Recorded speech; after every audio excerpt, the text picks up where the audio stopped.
F അധികാരത്തിൽ വരുമ്പോഴെല്ലാം school കച്ചവടവും പൊടിപടിക്കും.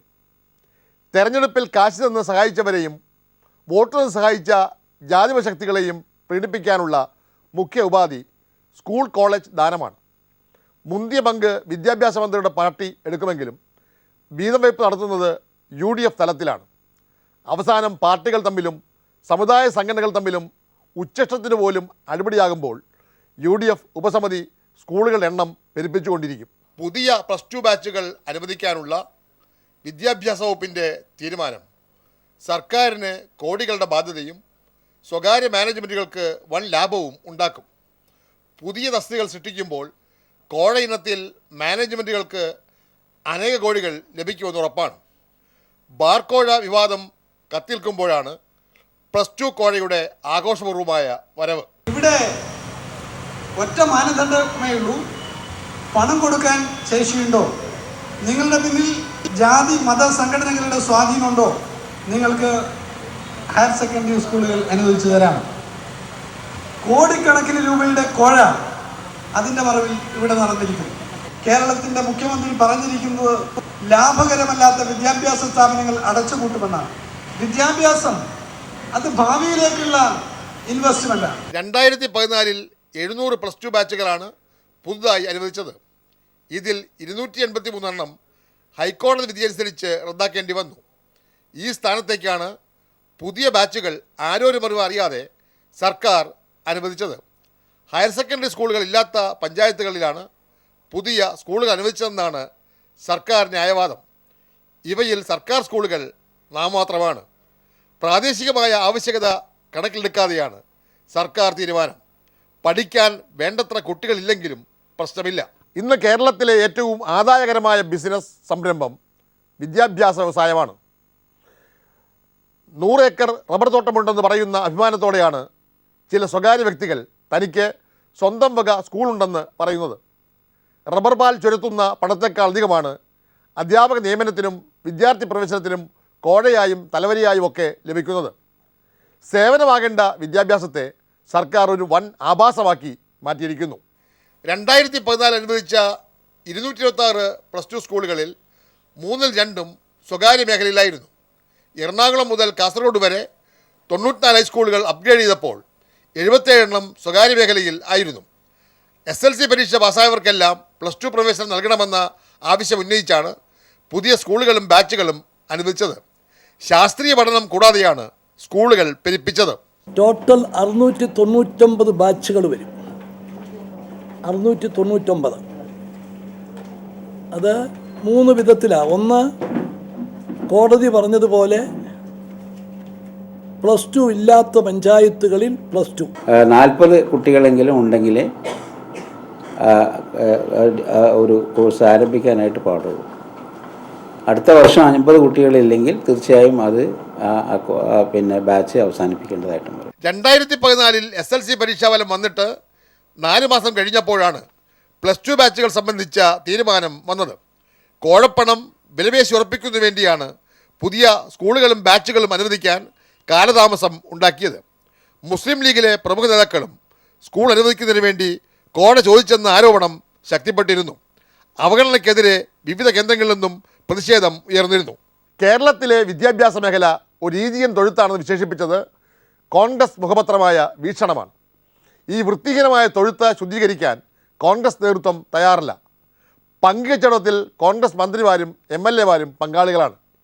കോൺഗ്രസ് നേതാക്കൾ ഉൾപ്പെടെയുള്ളവരുടെ അനുവാദത്തോടെ തയ്യാറാക്കിയ ലിസ്റ്റാണ് വിദ്യാഭ്യാസ മന്ത്രി അംഗീകരിച്ചതെന്ന് അദ്ദേഹം തന്നെ പറയുന്നുണ്ട്. മുസ്ലിം ലീഗിൻ്റെ മുഖ്യ പങ്ക് മറച്ചു വയ്ക്കാൻ വേണ്ടിയാണ് വിദ്യാഭ്യാസ മന്ത്രിയുടെ കുമ്പസാരം. +1 സീറ്റുകളെ സംബന്ധിച്ചിടത്തോളം മുസ്ലിം ലീഗിൻ്റെ നിലപാട് എവിടെയാണ് +1 സീറ്റ് ആവശ്യമെങ്കിൽ അവിടെ എല്ലാം കൊടുക്കണമെന്നാണ്. അതിൽ പ്രാദേശികമോ ജാതിയോ മറ്റു കാര്യങ്ങളില്ല. കോൺഗ്രസ് പാർട്ടിക്ക് സംബന്ധിച്ച് എന്തെങ്കിലും പറയുകയാണെങ്കിൽ അപ്പോൾ അവർ പറയട്ടെ, അവർ വ്യക്തമാക്കട്ടെ. പുതിയ സ്കൂളുകളും ബാച്ചുകളും വന്നതോടെ സ്വകാര്യ മേഖലയിൽ മാനേജ്മെൻറ്റിന് 3000 അധ്യാപകരെ നിയമിക്കാം. പുതിയ ഒരു സ്കൂളിൽ 22 അധ്യാപകരെ എടുക്കാം. അധ്യാപക നിയമനത്തിന് 25 ലക്ഷം രൂപ വരെ കോഴ വാങ്ങുന്ന നിലയാണിപ്പോൾ. സ്വകാര്യ മാനേജ്മെൻറ്റുകളുടെ ഖജനാവിലേക്ക് കോടികളുടെ കുത്തൊഴുക്കാണ്. കോഴ വാങ്ങരുതെന്ന ഒരു നിബന്ധനയും അധ്യാപകർക്ക് ശമ്പളം കൊടുക്കുന്ന സർക്കാർ വെച്ചിട്ടില്ല. ഒരു പരാതിയും വരേണ്ട കാര്യമില്ല. നീഡ് ബേസ്ഡ് ആയിട്ടാണ് കൊടുത്തിരിക്കുന്നത്. നീഡ് ബേസ്ഡ് ആയിട്ടുള്ളതിൽ അതിനർഹിക്കാത്തതുണ്ടെങ്കിൽ അവിടെ ഇപ്രാവശ്യം അനുവദിക്കില്ല. 40 കുട്ടികളിൽ താഴെയാണ് വരുന്നതെങ്കിൽ ആ ബാച്ചിന് ഗവൺമെൻറ്റിനെ സംബന്ധിച്ചിടത്തോളം ഒരു വിധത്തിലും അനുവദിക്കത്തില്ല. നീഡ് ബേസ്ഡ് ആയിട്ടാണ് കൊടുത്തിട്ടുള്ളത്. ഈ ഗവൺമെൻറ്റിൻ്റെ സമീപനം +2 പഠിക്കാൻ ആഗ്രഹിക്കുന്ന മുഴുവൻ വിദ്യാർത്ഥികൾക്കും പഠിക്കുന്നതിനുള്ള അവസരം കൊടുക്കുക എന്നുള്ളതാണ്. അത് ഒരു പഞ്ചായത്തിൽ ഒന്നിൽ കൂടുതൽ പല സ്ഥലത്തും അനുവദിച്ചിട്ടുണ്ട്. സ്വകാര്യ മാനേജ്മെൻറ്റ് സ്കൂളുകളിലെ വിദ്യാർത്ഥി പ്രവേശനത്തിൻ്റെ 30% മാനേജ്മെൻറ്റ് കോട്ടയിലാണ്. ഇവിടെ ശാസ്ത്ര വിഷയങ്ങളിലെ കോഴ്സുകളിലേക്കുള്ള പ്രവേശനത്തിന് ഓരോ വിദ്യാർത്ഥിയിൽ നിന്നും 25,000 മുതൽ 50,000 രൂപ വരെ ഈടാക്കുന്നു. ഹ്യൂമാനിറ്റീസ് കോഴ്സുകൾക്ക് പോലും 20,000 രൂപ വാങ്ങുന്ന മാനേജ്മെൻറ്റുകൾ ഉണ്ട്. പുതിയ സ്കൂളുകളിലെ പ്രവേശനം ഈ വർഷം നേരിട്ടാണ്, ഏകജാലകം വഴിയല്ല. കേരളത്തിൽ സ്കൂൾ മേഖലയിൽ വിദ്യാർത്ഥികളുടെ എണ്ണം കുറഞ്ഞു വരുന്നതായാണ് ചില പഠന റിപ്പോർട്ടുകൾ വ്യക്തമാക്കുന്നത്. വരും വർഷങ്ങളിൽ വീണ്ടും കുറയുമ്പോൾ സർക്കാർ സ്കൂളുകളിലാണ് കുട്ടികളുടെ എണ്ണം കുറയുക. എയ്ഡഡ് സ്കൂൾ പെരുകുമ്പോൾ സമാന്തരമായി സർക്കാർ സ്കൂൾ പൂട്ടേണ്ടി വരുന്ന പ്രതിഭാസം. കോഴ വാങ്ങുന്ന എയ്ഡഡ് സ്കൂളുകൾ സർക്കാർ ചെലവിൽ നിലനിൽക്കും. വിദ്യാഭ്യാസ മേഖലയിൽ സാമൂഹ്യനീതി തകരും. അസമത്വവും വിവേചനവും വളർത്തുന്ന ഒരു ദുഷ്ടപ്രതിഭാസം. സംസ്ഥാനത്തെ എയ്ഡഡ് സ്കൂളുകളിലെ വിദ്യാർത്ഥികളുടെ കണക്കിൽ 1.25 ലക്ഷത്തോളം വ്യാജമാണെന്നാണ് വിദ്യാഭ്യാസ വകുപ്പിൻ്റെ അന്വേഷണ റിപ്പോർട്ട്. 2011 കേരളത്തിലെ സ്കൂളുകളിൽ 40 ലക്ഷത്തോളം കുട്ടികൾ ഉണ്ടായിരുന്നത് 34 ലക്ഷത്തോളമായി കുറഞ്ഞു. 5 ലക്ഷമാണ് കുറഞ്ഞത്. അതേസമയം നിലവിലുള്ള 10,678 അധ്യാപക തസ്തികകൾ അധികമാണ്. ഇവർക്ക് ശമ്പളം കൊടുക്കാൻ 320 കോടി രൂപയാണ് സർക്കാർ പ്രതിവർഷം ചെലവിടുന്നത്. പുതിയ +2 സ്കൂളുകളും ബാച്ചുകളും തുടങ്ങുന്നതോടെ സർക്കാരിന് പ്രതിവർഷം അധ്യാപകർക്ക് വേണ്ടി മാത്രം 9 കോടി രൂപയോളം ചിലവാകും. ശമ്പളമില്ലത്തിൽ മാത്രം. പുതിയ സ്കൂളുകളിലെ അടിസ്ഥാന സൗകര്യങ്ങൾക്ക് ഇനിയും കോടികൾ മുടക്കേണ്ടി വരും. വൻപിച്ച തോതിൽ ഇവിടെ അഴിമതി ഈ വിഷയത്തിൽ നടന്നിട്ടുണ്ട്. ഒരു സമഗ്രമായിട്ടുള്ള അന്വേഷണമാണ്. SLC പരീക്ഷ പാസ്സായ കുട്ടികൾക്ക് +2 പുറമെ BHSC, ITC, ITI, പോളിടെക്നിക് എന്നിവ ഉൾപ്പെടെ തുടർ വിദ്യാഭ്യാസത്തിന് 5,17,000 സീറ്റുകൾ ലഭ്യമാണ്. SLC പാസ്സായവർ 4,67,000 വരും. ഇവരെല്ലാം ചേർന്നാലും 1.5 ലക്ഷം സീറ്റുകൾ ബാക്കി വരുമെന്നാണ് വിദ്യാഭ്യാസ വകുപ്പിൻ്റെ കണക്ക്. ഇതിനെ മറികടന്നുകൊണ്ടാണ് സർക്കാർ ആത്മഹത്യാപരമായ സ്കൂൾ കച്ചവടം നടത്തുന്നത്. ഇതിൻ്റെ കാര്യത്തിൽ ഞങ്ങൾക്ക് പ്രത്യേകമായൊരു ലൈനോ പ്രത്യേകമായൊരു സംഗതിയൊന്നുമില്ല. ഞങ്ങൾക്കുള്ളത് ശരിക്കും ഒരു അക്കാദമിക് ഇൻട്രസ്റ്റ് മാത്രമാണ്. ഇവിടെ പഠിക്കാനുള്ള സൗകര്യങ്ങളില്ല എന്നുള്ള സംഗതി കൊണ്ടാണ്. അതിൽ ഇതുവരെ എല്ലാവരും ഒരുമിച്ച് തന്നെയാണ് നിന്നിട്ടുള്ളത്. ഇത് വേറൊരു അകൽച്ചയില്ല.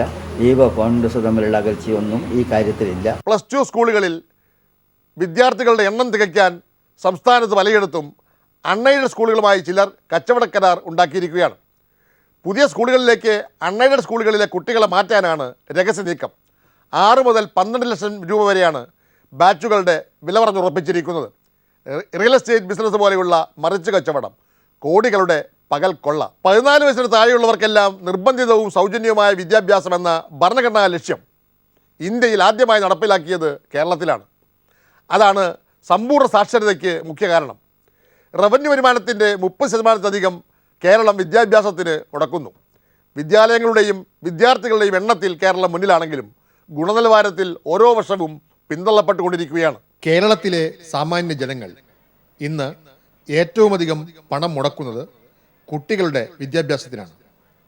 അണുകുടുംബങ്ങളിൽ കുട്ടികൾ 1-2 ആയി ചുരുങ്ങിയപ്പോൾ വിദ്യാധനം ആർജിക്കുന്നതിന് കുട്ടികൾക്ക് വേണ്ടി എത്ര പണം മുടക്കാനും രക്ഷിതാക്കൾ തയ്യാറാവുന്നു.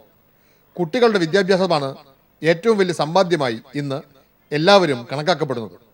വരുമാനത്തിൻ്റെ മുഖ്യ പങ്ക് ഭക്ഷണത്തിന് മുടക്കിയിരുന്ന കേരളീയ സമൂഹം കുട്ടികളുടെ വിദ്യാഭ്യാസത്തിന് മൊത്തം വരുമാനത്തിൻ്റെ 1/4 മുടക്കുമെന്നാണ് മതിപ്പ് കണക്ക്.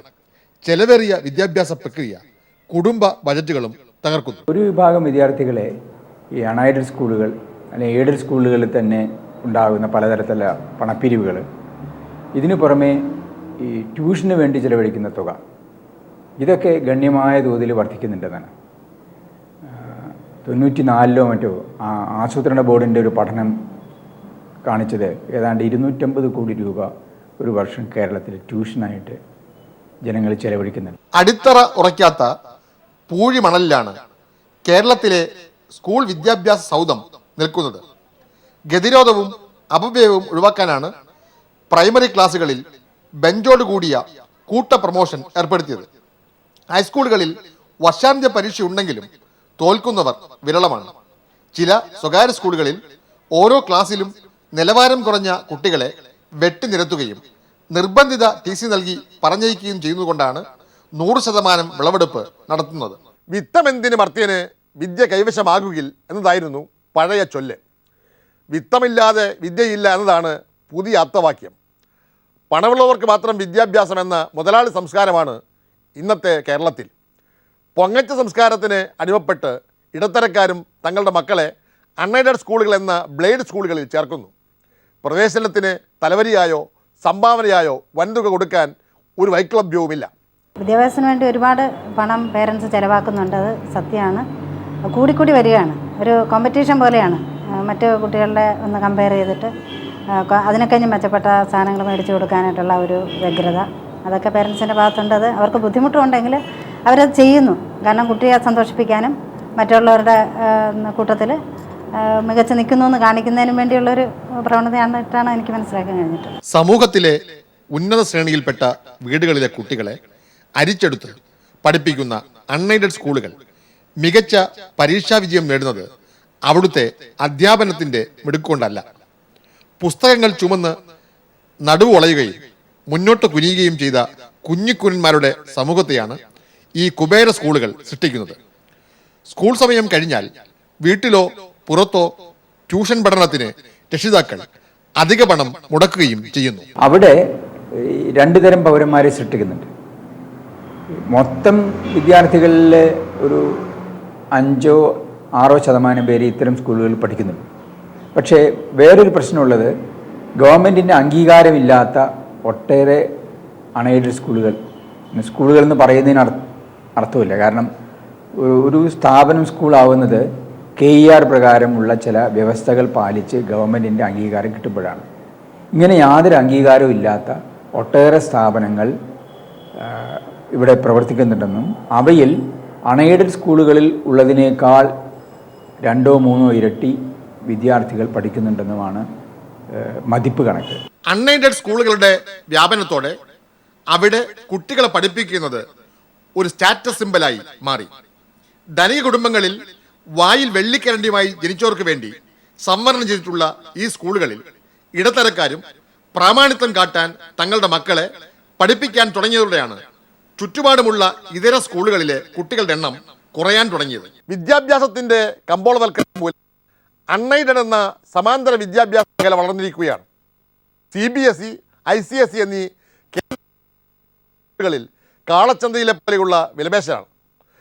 പണം കഴിയുന്ന ഒരു ബിഗ് ബിസിനസ്സായി മാറിയിരിക്കുകയാണ്. വിദേശങ്ങളിൽ പണിയെടുക്കുന്നവരുടെ മക്കളാണ് ഈ ബോർഡിംഗ് സ്കൂളുകളിൽ അധികം. ഈ ബോയിലർ ചിക്കൻ സ്കൂളുകൾ സാമൂഹ്യ പ്രതിബദ്ധതയില്ലാത്ത ഒരു തലമുറയാണ് പടച്ചുവിടുന്നത്.